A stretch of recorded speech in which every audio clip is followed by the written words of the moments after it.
We have covered some ground this week in a few sessions, then I want to kind of tie things together. If you'll notice the title on the sheet you have in front of you, it is called Holding Hands, Getting Others to Help Create the Friendly Culture.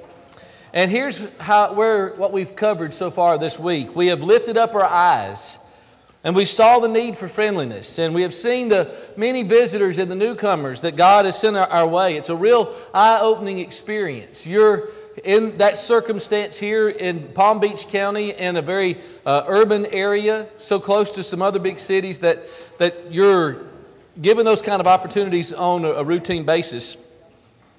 We've taken the step and forgotten self, having the courage and resolve to engage the people that God puts into our path. We've opened our mouths and figured out what we're actually going to say to them and overcoming the inadequacies that we feel in ourselves. And we've helped them out and assessed what their needs are and how we can help them to meet those needs. And so I think it's time for those of us who are convinced and ready to go out and do that. We've spent some time here together, hopefully building that conviction to look for others, maybe the ones that haven't been here with us during the day, who can't be here, who are members of this congregation, who need that encouragement to join you in reaching out to the visitors and newcomers that come this way. You know, when I think about Bible characters that fit into various areas of examination of subjects, and I think about who it is that was really good at this, at getting other people connected to Jesus, who comes to your mind? Who was somebody who was really good at getting people to Jesus? Say it again, louder. Paul certainly was good. Somebody that I associate with Paul would have been also a financier. Who got Paul connected with the church? Barnabas. And what was his nickname? The son of discouragement, right? I was making sure that you can hear over your chewing. The son of encouragement, right? And I think he was great. But I believe that there was one who was more consistently, there's not much. Andrew, there he is. And it's John that tells us about Andrew. And I think that's magnanimous. They might have been competitors in the fishing world, and yet John gives us a glowing report about the kind of connector that Andrew was. Can you think of who Andrew brought to Jesus? He began at home, right? The lowest hanging fruit, the ones that we have perhaps more influence over than others. He says, we found the Messiah. John chapter 1, verse 40 and 41. Who else did he connect to Jesus? While another apostle is saying, Lord, how are we going to feed this crowd? What does Andrew do? Here's this little boy. He's got some loaves and some fish. And he brought him to Jesus. That's in John chapter 6, verse 8 and 9. And do you remember, there's another apostle. And there's another encounter where Andrew brings people to Jesus. But where did they go first? And who were they? You remember those Greeks? At the time of the festival, they come and they tap Philip and they said, we would see Jesus. And what does he do? He goes, Who can I get to help me do this? And it was Andrew. And Andrew took those Greeks to Jesus. John chapter 12, verse 22. He was always connecting people to Jesus. Now the difference for us is that we're trying to go and get people who are already connected to Jesus and go with them to get others and to try to connect them to Jesus. All right, so what are the best strategies for accomplishing that objective that we have? Deborah Tannen, and it's funny to quote her in this, she wrote a book entitled The Argument Culture. It's a good book. It's going to lead you to a different application than we're talking about today, but she's the one that has written about what she calls the harmful cultural mentality of the self versus society. She says, our culture has created the narrative that it's the individual self against society, as society imposes demands that conflict with the individual. And she said that Asian and African cultures believe that self exists only in relation to others. That if you look in that cultural phenomenon, some of that's East versus West, but also in African culture, they see themselves as the village. They see themselves as the whole. That's not how Western minds think. So often, and even so much more in the advent of the internet and the advancement of technology, we see ourselves very isolated and very individualistic. And I suppose that it is the case that either of those could be an extreme. That one could be so community-oriented, and I've done studies in those cultures before, where you're trying to get them to see their need to obey the gospel, and you know, what you've got to be able to do somehow is to convert the whole family, because they don't want to leave that, because they think community. And they can do that to the detriment of their own soul. But can we also see the other extreme? If we're trying to look at our service to Christ in isolation, trying to do it all alone, that we're not going to be as effective than if we join hands and we work together in order to do that. And I think there's a passage that really helps us to get a hold of that. In Ephesians chapter 4, you know, there's in verse 11 through 16, I believe is one of the great passages for a church to get a hold of, to understand its identity and to understand its purpose. And the Apostle Paul starts out by saying, you're not to be like children, tossed to and fro and carried about by every wind of doctrine and the cunning or deceitful schemes of men, but speaking the truth in love may grow up into Him into all aspects, even into Him who is the head, Christ, from whom the whole body, being fitted and held together by what every joint supplies, according to the proper working of each individual part, causes the growth of the individual, right? No, causes the growth of the body to the building up of itself in love. So Paul says you are a body that is to be connected, but each individual is to do what they can to help the body to grow. There's a false message out there that you are to reject, but there's a true message that you are to band together and to share with others. And where does that begin? Now, it is not exclusive. It's not even primarily what happens in the building, but here is an opportunity that we share together. When you go out to the restaurant, or when you go to the bank, or when you go into the department and grocery stores, and on your job, and in your families, and in your neighborhoods, you're building individual opportunities. And as you succeed, you bring them at times, many times, into the assembly. And you're counting on one another to help make that a stronger and better opportunity. But then there are people who randomly show up. In addition, that you need one another in order to make that be effective. That's growing up in Him into all aspects. It would seem that joining hands with others will bring many folks to be a part of what we're talking about. All right, so how can we effectively work to hold hands with other members of this congregation to be more friendly? Let me give you, I don't know, I think there's 5. Is that what you see on your paper there? All right, here they are, 5. Number 1, be proactive. Formulate a list of those individuals whose hand you can grab. Now, if you think in terms of categories, what are some categories of people whose hands you can grab? All right, let me give you just a few of them. How about those that you can mentor? Have you thought about teaming up with somebody who's in the youth group? You know, I talked to David, he probably won't remember this, it's been several years ago. We were talking about philosophically how we could work to improve the education program, and he had a great idea. It was one of the first times I ever heard this talk about intergenerational togetherness in Bible class and exposing each other to one another. That seems very first century. You know, some of the ways that we've compartmentalized are a reflection of an educational trend of the last 40 or 50 years. And so to mix in with that, the idea of working together through the generations can be so helpful. Why not, if you're 30, 40, 50, 60, 70s, get with a teenager and say, let's go meet this new visitor that's here today.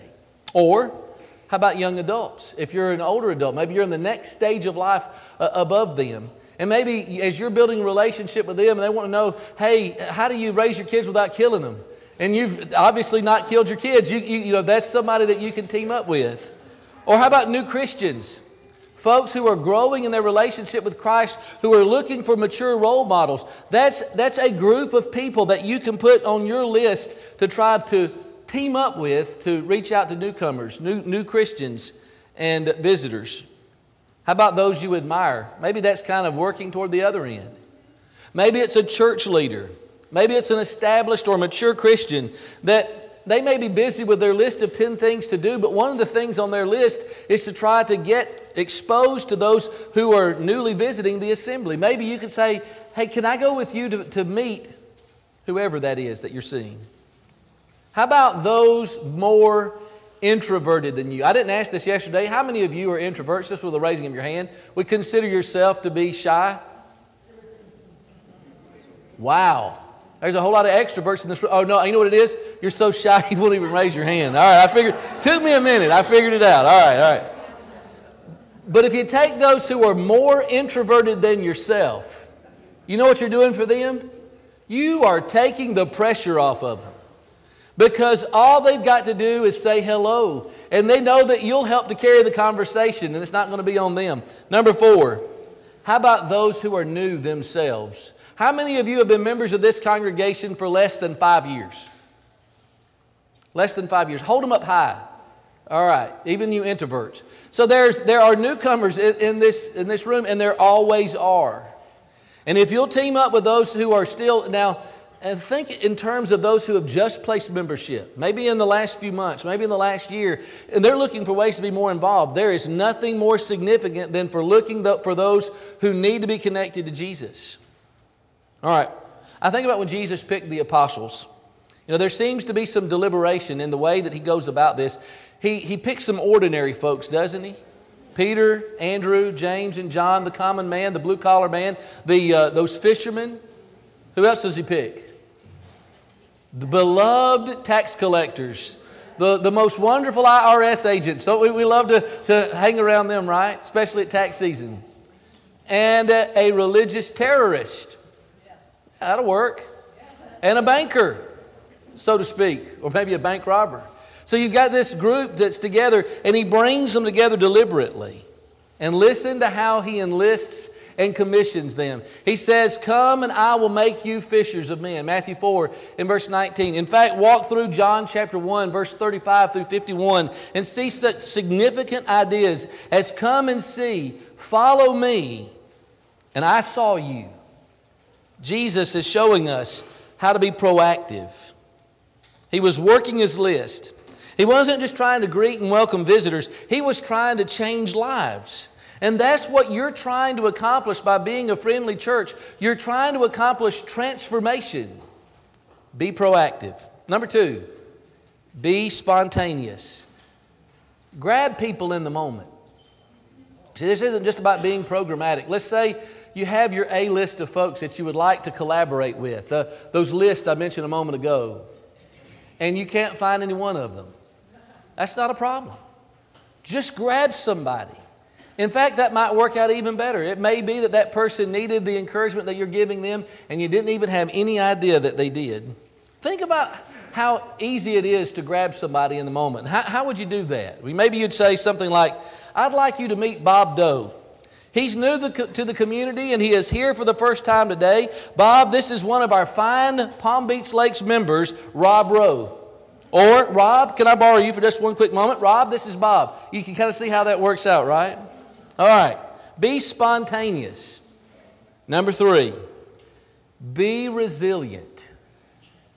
Realize that some may not be receptive to what you're asking of them. Be resilient. You know, we need to guard against discouragement in trying to get others to be on board with us. And there was a time when the enemies of God were trying to interfere with their work. Do you remember in the book of Nehemiah, chapter 6, verse 1 through 8? A memory, by the way, you were to have Dan Winkler this week. I told you his dad, Wendell Winkler, was the head of the Bible department when I was at Faulkner University. And he came in one day and he made a reference to the plains of Ono. And there were some guys in the classroom who were already in full-time preaching, who were in those classes. I won't rat them out. You might know some of their names. And he saw the looks on our faces, and he goes, do you not know what I'm talking about with the plains of Ono? What Bible book is that? What Bible book is that? Good, okay. So I don't feel bad. You know how you feel right now? That's how I felt in the Bible classroom that day. That's in the book of Nehemiah. In the book of Nehemiah, you have these enemies of God that are trying to stand in the way of God's people doing the work, of rebuilding the wall around Jerusalem, which was done, by the way, in 52 days. They used deception, persistence, gossip and innuendo, false rumors, fear tactics, and God tells us what their motive was. In Nehemiah chapter 6 and verse 9, through the inspired writer Nehemiah, he says, "For all of them were trying to frighten us, thinking they will become discouraged with the work and it will not be done. But now, O God, strengthen our hands." Now let's step back for a moment. If you go up to somebody and say, "Hey, come with me to meet this new member," and for some reason, they happen to say in that moment, there may be any number of reasons why, "No, I don't think so," or "I can't." They're not the enemies of God. But you can still pray the prayer of Nehemiah, "God, strengthen our hands." Here's what's going to happen. Maybe you feel vulnerable to ask somebody, "Hey, can you go with me to meet this newcomer, this visitor?" But I promise you that far more often than no, you're going to hear the answer yes. And if you hear the answer no, 99.9% sure there's a reason why. It's a good reason. Don't be discouraged. Be resilient. Oxford students who are studying criminal law have been told that they can leave lectures if they find the crimes that are being covered upsetting. These potential lawyers now have the option of skipping, as it's quote, potentially distressing cases if they don't feel like they're up to it. And so the lecturers must provide trigger warnings, disclaimers, to give students time to leave if they're bothered. Those poor future lawyers. They can't handle the gruesomeness of that case. What's going to happen when they're turned loose and they're actually out there in the courtroom? They won't be able to say, I guess, to the firm, "That's too gruesome, I can't do that." They won't work very long in that profession. We're not facing anything like that. We're facing a potential discouragement. But I'll tell you what, I know God's people, the best people on earth. You're going to find so many that will join you and will share your enthusiasm in reaching out to newcomers and those who are visiting. And so we need a resiliency that will help us to be tough no matter what resistance we encounter. Read James chapter 1, verse 2 through verse 4. Number 4, be convicted. Build a strong desire to include others. What if this church developed a reputation all over the world as the friendliest church that they had ever attended? And can I tell you something? Do you realize that people talk about you? When I was in Denver, Colorado, one of our elders who's now has a place for some parts of the year over on the other side of Florida, he and his family were down here and they were visiting. And you know, I've talked with you as a result of this class, and there have been a lot of people who've told stories. I don't know if we call them horror stories, but stories that are very similar. Where you go into an assembly and you sit down, and maybe you come in a little bit late on purpose. And I've had it happen to me, where you go in and you sit down and you feel invisible. And people are very friendly with each other. I have been to congregations, several hundred members, and not one said anything. Back to Dean. Dean came and worshiped and visited with you guys. You don't even, Dean Murphy's his name. It probably registers with none of you. He was bombarded in a good way by your friendliness. He came all the way back into an elders meeting and was talking about how impressed he was with how so many different people of different ages had come up to him. It may have been you. It may have been somebody else not in this room. But you've got a reputation. But wouldn't you like to be known as the friendliest congregation among God's people, among any people in the world? What if that started out in the parking lot and was picked up at the door, and it was carried through to the welcome center and into the classroom, and it extended out into the auditorium, and it included every interaction with every member? You know, I think that there are some dreams that are more difficult to make a reality than others, but this involves something that all of us can do. You don't need advanced education. You don't need special skill training for that, to go up and say hello. So why should we be convicted to include others in reaching out to visitors and newcomers? I can think of at least 3 answers. It could mean the salvation of that visitor's soul. And that one soul is worth more to God than all that's in this world. Number two, it could turn the wheels of growth and development in the life of the one that we join hands with. Have you ever thought about that if you find somebody to encourage to be involved in this ministry of helping to be church friendly, that it might be the difference maker?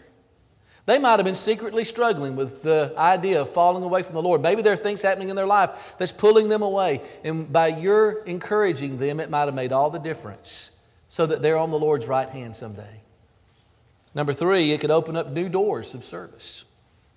We need to think outside of the box of how to connect others. There are other ways to get people to join hands with us as we reach out to visitors and newcomers. And it's not just recruiting them to shake a hand after church services with those that visit. How about people who are willing to develop content for the web or to help manage the web page? Or how about people willing to keep a database of those who visit or those who are newcomers? Or how about people who are willing to volunteer for the Welcome Center or to be a door greeter? Or how about people who are willing to develop a curriculum for a newcomers class or to contribute to that? Or how about those who are willing to help be in the rotation to help teach that newcomers class? And how about people who are willing to hand out some kind of gift to a visitor? We started something that we call, we're trying to be real friendly in Colorado. We mug our visitors. We had coffee cups that were made, and one of our members' sons had his own coffee company, made coffee. And we would put a little sample of that coffee down in that mug, and then we divided the congregation of those who were volunteering in this into zones. And we had 4 shelves in which we had north, east, you know the directions, northwest, southeast, southwest. Okay, all right. Hey, by the way, I are a preacher, I are not a mathematician. I've only got 4 points, so you can do whatever you want to with that 5th one. I don't know my directions either. But anyway, we had folks who lived in one of those 4 zones, and when a visitor showed up in one of those zones, we put a copy of their visitor's card with that mug and that coffee, and they went and mugged them. And it was very successful in getting folks to come back. Folks don't mind being mugged. You didn't know that, did you? All right, but if we try to look at things from a heavenly perspective, does God want more people interested in His church? Does He want more people getting more people involved? If so, and you've already said yes twice, and if 1 Timothy chapter 2 and verse 6 and 2 Peter chapter 3 and verse 9 seem to suggest it, then we should be more convicted than ever of the need to do it and to get others to help us to do it so that we can be more effective on the whole. I want to close with Ecclesiastes chapter 4 and verse 9 where Solomon said, 2 are better than one because they have a good return for their labor. For if either of them falls, the one will lift up his companion, but woe to the one who falls when he is alone, for there's not another to help lift him up. Furthermore, if 2 lie down together, they keep warm, but how can one be kept warm alone? And if one can overpower him who is alone, 2 can resist him, and a cord of 3 strands is not quickly torn apart. The more of us making up the strands of that cord, the stronger that cord is going to be. I want to close with the words of George Barna. He wrote the book, Grow Your Church from the Inside Out. And he wrote, not everyone who tries a church is going to feel comfortable there and choose it as his or her spiritual touchstone. The decision not to embrace a particular church does not necessarily mean that the members and the leadership have failed in their mission. We are striving to get the unchurched to make a major transition in their thinking and behavior, and change may be the defining characteristic of our culture, but it still comes with great struggle to the individuals within our culture. Let me say this to what he said. People are looking for a lot of different things, and you don't know when they walk through the door. And it may be that what they're looking for is not what they should be looking for. Now, sometimes our interaction with them can help them to see the deeper, better, bigger picture. And they may have come for something more superficial. I've known folks who've come looking for a husband or a wife, didn't get that but found the Lord, and are thankful that that's what happened. Sometimes there are those who come looking for a handout, and they find out something greater, like the lame man in Acts chapter 3. But there are going to be some people who walk through the door, and despite our best efforts, they're not going to be receptive. But let's make sure that that's on them and not on us. God wants us, doesn't He, to be as friendly and as warm and as open as we can be, because we see the bigger picture. And that is that God wants us to be church friendly. Thank you very much.